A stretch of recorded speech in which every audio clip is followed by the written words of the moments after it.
Olá, meu nome é Vitor Guilherme Alves, sou da turma IB de Algoritmos em Bioinformática e eu vou falar sobre o tema do meu grupo, que é o grupo 8, que é Bioinformática. Meu grupo, então, trouxe uma pequena definição sobre o que é bioinformática, que seria a junção da biologia com a computação, com a estatística, justamente para fazer o angreamento de informações biológicas e a análise desses dados.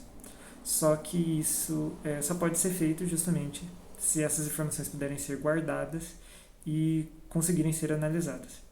Essas informações então são guardadas em bancos de dados biológicos e esses bancos de dados biológicos, então, eles vão guardar essas informações, sejam de DNA, sejam de proteínas, sejam de estruturas tridimensionais. Eles vão guardar essas informações e a partir delas vão existir ferramentas que vão fazer diversos tipos de análises. Isso são os bancos de dados biológicos.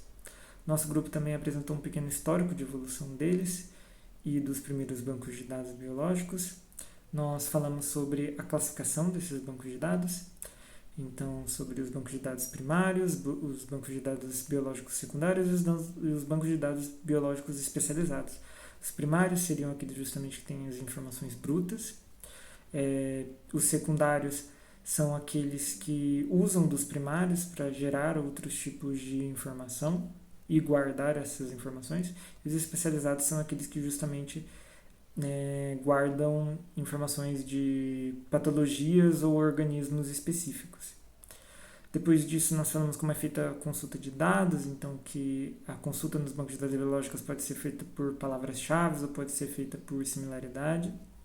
Falamos também sobre como é feita essa submissão, então que a submissão em um banco de dados biológico ela é passada por uma curadoria de padrões, então identificar se os arquivos FASTA estão corretos. Também é feito uma análise justamente de relevância científica desses dados que você está querendo armazenar nos bancos de dados. Falamos também sobre as ferramentas, então, desses bancos de dados biológicos, que elas são específicas, então cada banco ele tem um tipo de dado e cada tipo de dado vai ter uma ferramenta específica para ele. Falamos sobre as formas de financiamento, então que são geralmente, em sua maioria, os financiamentos são públicos e o acesso desses bancos são gratuitos.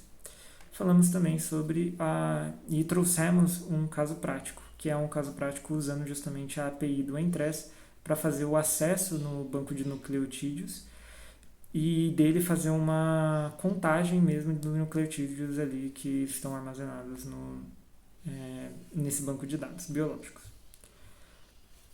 Bom, agora sobre os outros grupos, foram apresentados então diversos bancos de dados biológicos e outras ferramentas. Foi apresentado, por exemplo, a ferramenta Entrez e o banco de dados NCBI, por exemplo, que foram um dos primeiros a serem apresentados, então mostrando ali a relação entre eles e o que há de comum e o que eu acredito ser o mais importante de se aprender dessas outras apresentações é justamente essa lógica de que os bancos de dados biológicos e essas ferramentas elas servem para organizar uma quantidade absurda de dados que é gerada no meio científico para justamente facilitar as pesquisas e os avanços tecnológicos na área. Então, os bancos de dados biológicos eles servem justamente como esse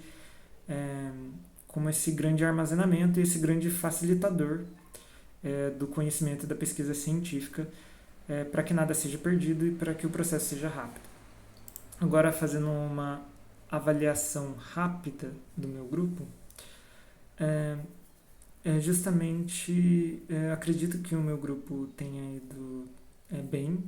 A parte que eu cuidei foi justamente a parte do exemplo prático, a parte da importância científica e falar sobre as ferramentas.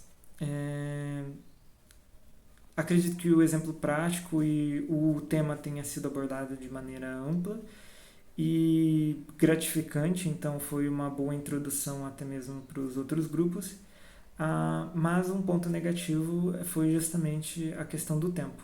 Então acredito que o tempo não foi muito bem administrado justamente porque houveram certas partes da apresentação que tiveram que ser cortadas para administrar o tempo ali dentro dos 10 minutos. o que acabou, né, cortando algumas informações. Mas é isso, muito obrigado.